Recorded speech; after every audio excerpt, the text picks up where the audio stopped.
Hello there, welcome to Brian Lomax's Movie Talk and the latest in my review series of Alfred Hitchcock movies. We're doing Vertigo. Okay, obviously directed by Hitchcock, starring James Stewart and Kim Novak and Barbara Bale Geddes, if I've got that name pronounced correctly. This follows a detective who, at the start of the film, he kind of comes out of the police force.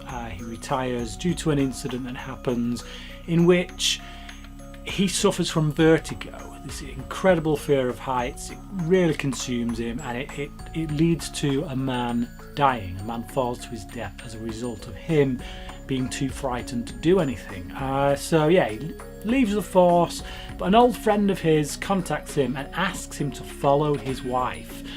His wife has started to believe that she's this woman from many, many years ago, hundreds of years ago, kind of reincarnated or something like that. This guy believes that to be the case, so he wants her followed just to see what she's getting up to, where she's going, this, that and the other.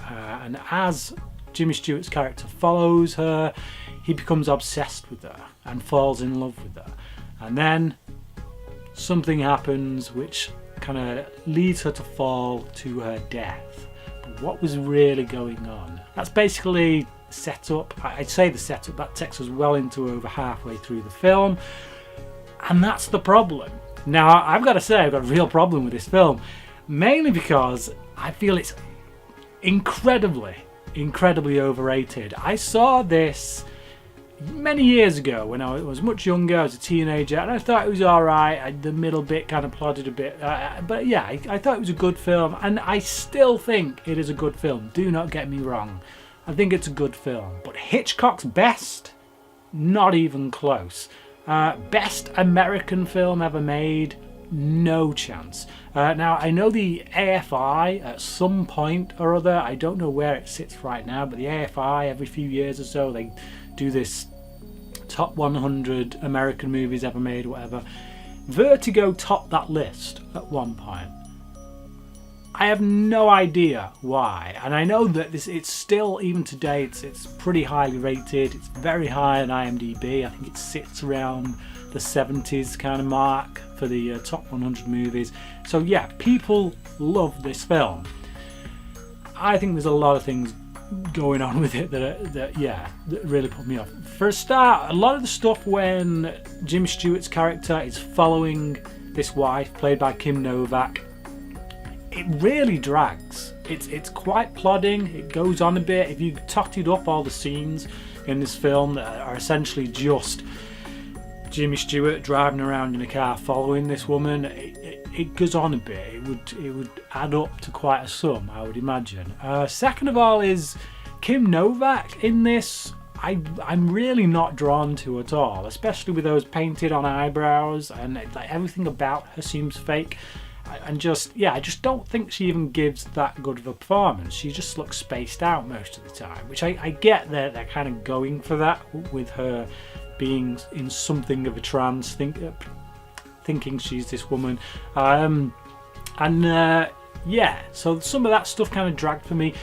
For me personally, the most interesting character, or the character I warmed to most in this film, was the character of Midge. I really liked her character. I liked the interplay between her and Jimmy Stewart's character, John. I wanted more of her. And if I was him, I think I would have gravitated towards her character a lot more. I'd have been more intrigued to go out on a date with her than this crazy woman running around looking at paintings and stuff. I just didn't quite buy this obsession that kind of builds up for him with this woman. That's just me, that's just personal taste, I guess. But yeah, so quite a lot of plodding stuff going on throughout that first act. I may get into some spoilers now, so if you've still not seen Vertigo, I don't know what you're doing, but if you don't want it ruining, I will get into some spoilers. So from this point on, if you're going to go and watch the film, you might not want to watch the rest of this. But yeah, there's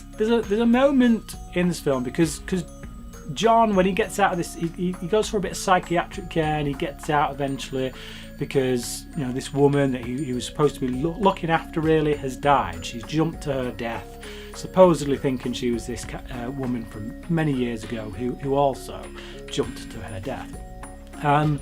And yeah, so he needs a lot of psychiatric care for that. And when he gets out, he goes looking for her. He goes to all the places they went to, and eventually he comes across this woman who looks like her, and he follows her, and eventually starts to think, well, is this her? You know, is it, what's going on here? And we as the audience are thinking, is that her? Was she just an actress all along, or what? And the problem for me, the big problem with this film, I've got to say, and why nobody talks about this, I don't know, but for me it is huge, and it's the fact that when he's talking to her, and just before they leave her apartment, we get this flashback from her perspective where we see what happened with the wife.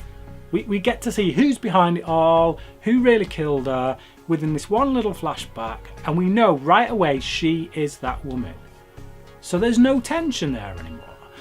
There's no tension, like there's no kind of second guessing ourselves. We know who she is, it's just a matter of time before he discovers it and finds out. But if you'd have kept that a secret and left that till the end, as a reveal right at the end, then there would be tension there. We would think, well, it's got to be her. And then as it goes on, and as he starts making her wear these clothes and change her hair and all this, that and the other, he starts to look crazy, and we would start to think, hang on, is he crazy? Is he, you know, is he projecting onto her this woman that he wants her to be?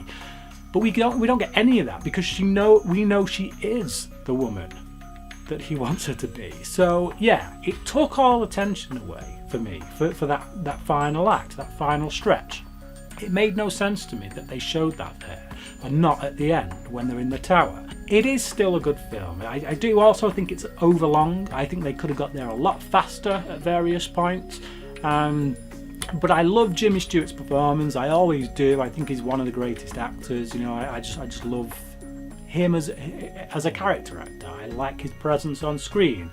Like I say, I liked the character of Midge. I think visually it is stunning as well. It's one of Hitchcock's most stunning pieces of work. I think a lot of the Vertigo scenes as well are really trippy. They like, even by today's standards, you know, they've dated well, is what I'm saying. You know, and the Vertigo effects that was created for this film, again, really trippy, really good use of camera techniques that kind of present to us the way that sensation of Vertigo feels. So all that stuff, the technical aspects side of things are right on point, really well made. If you're talking about how a film is technically made, then yeah, this is one of the best, certainly for this period.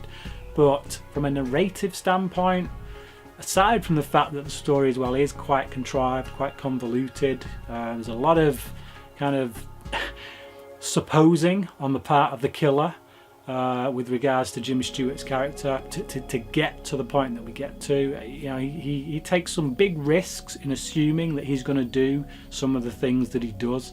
Yeah, but other than that, I think it's a good film. It just, but nothing more than that. I would give it a 3 out of 5. I have to say it's very overrated, and I know I'm going to take some flack for that. So if you want to leave me some flack, then please do so in the comments section below. Just one last thing, the music. The music was great, I'll say that. Bernard Herrmann's score, absolutely fantastic, on point as usual, which you kind of expect from Bernard Herrmann. But yeah, there you go. That's my review of Vertigo. Leave your comments in the section below. Let me know what you think of the film and whether you think I'm smoking crack, which I'm sure you probably do. And until next time, crack it.